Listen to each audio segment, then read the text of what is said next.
Welcome to another episode of Stately Investing with your host, Burnett King. If you like the content I'm putting out there, give us a thumbs up.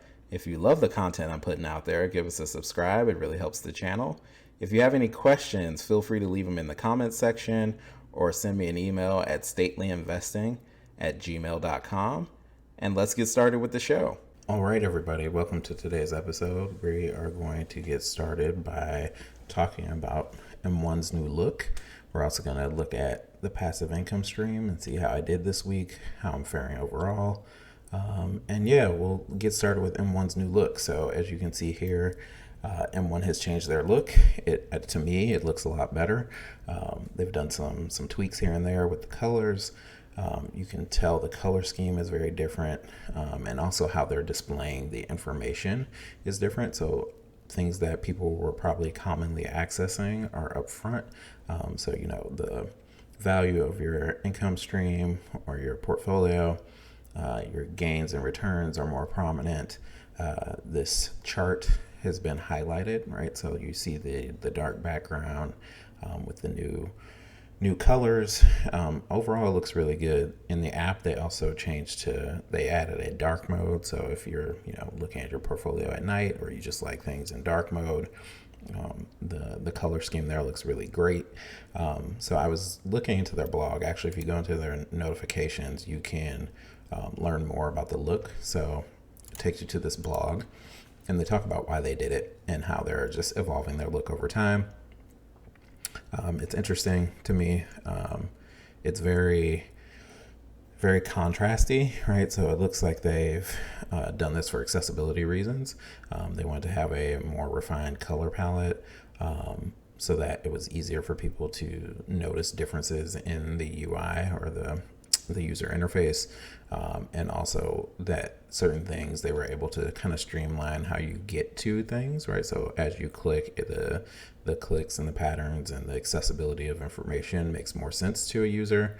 And also they've been planning this for a while, right? So some of their applications, they talk about spend being, already looking similar to their new design. And so they just are catching up with other pieces of the interface. But overall, I like it. We'll go into some of the tabs so you guys can see what it looks like, but just the highlighting of tabs alone, you can see it looks different. The activity screen doesn't look too different. They did change the colors, and they have the different icons for all of your different accounts. You guys can see some of my other accounts here. So that's obviously interesting. I think the piece around highlighting, right? So each of these things is a little different. It's super helpful, right? Like it just stands out more. Overall, it's good. Again, holdings looks pretty similar. Really, only the header changed. Same thing with funding history. Doesn't look too different. So overall, I like the change. You can kind of see their other products here. So you can sign up for M1 Spend. Their borrow screen looks slightly different as well. Research, which I tend to use from time to time, right, to look at kind of how other markets are doing or just stocks in general. You can kind of see some of the most popular stocks here. The screen hasn't changed too much either. You can go to my pies, and you can see all the different pies that I have here. Like, let's go into my 60% dividend split here, and you can see the different slices and what I have them targeted at. Not a ton of this has changed. So we might as well go back to my overall screen for passive income. So all time, you can see my return looks down about $2,000, and that's about a negative 25% return. As you can see, this is money weighted return, which is actually different than time weighted. So like if you guys are using other applications, they might be using different ways of measuring your return. So just keep that in mind. Like the end for dividend investment isn't all that important, right? Like the return is not what we're focused on. We're focused on these end or earned dividends. So again, you can see from my gain, the market gain. Actually, used to be behind a drop down, so these are spelled out specifically here, which you have a negative 2164, and then a positive 167. So overall, this week was actually pretty stable. So if we go to the weekly view, I lost about $40, 50 of that in market gain, and again earned about $12 in dividends for a return of negative 0.37%. Nothing too dramatic. I think things right now are mostly stabilized in the market. I don't think that will last. I actually think there's probably another big dip coming. So if you guys hopefully have your cash ready to buy things on sale, we can refer to one of my other episodes about that. But I think, this week was pretty stable.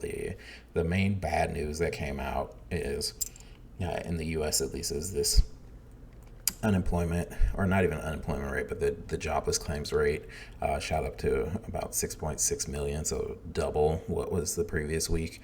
So obviously that's dramatic. It's unheard of, historic rates there, but overall the market is not really reacting to that. I think people are expecting huge unemployment. It's something that's already been worked into the market and some of the bigger drops that we've seen already. I think the main uncertainty right now and why the market has been neutral for most of this week is just the impact of the virus and when it's going to end in the U.S. or when it's going to peak at least, and when can businesses be reopened.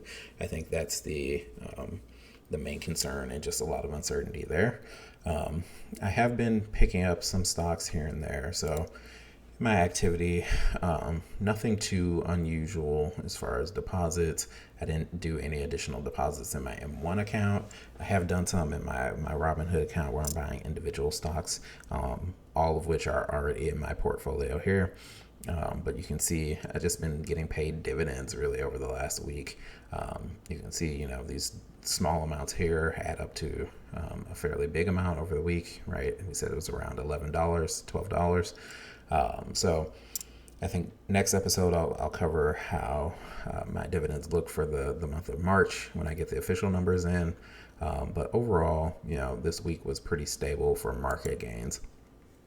If we look at my holdings and sort by unrealized gains, what's been tanking the most, this is again the overall view, right? So I put in about 13,000. I'm currently sitting at around 11,000. So my unrealized gain is this negative 2,000. Again, you see this percentage looks different than the percentage that shows in the overall screen. So down about 16 or 17%. But overall, you see energy stocks again being hit the hardest. I think, when this market kind of bottoms out, a lot of these stocks will be great pickups. I recommend personally only investing in large energy stocks. So I have ExxonMobil and Valero Energy. I used to have Chevron. I actually sold Chevron before most of the coronavirus hit. I just feel more confident in ExxonMobil's ability and Valero's ability to keep their dividends secure. And so that's why I continue to hold on to those two. Some other areas, actually, if we go to percentage wise, you'll see some of these others are actually worse than energy. So Leggett and Platt, financial companies, which tend to be hit really hard during these crises. And then Store Capital. So I've been buying a ton of Store Capital in my Robinhood account.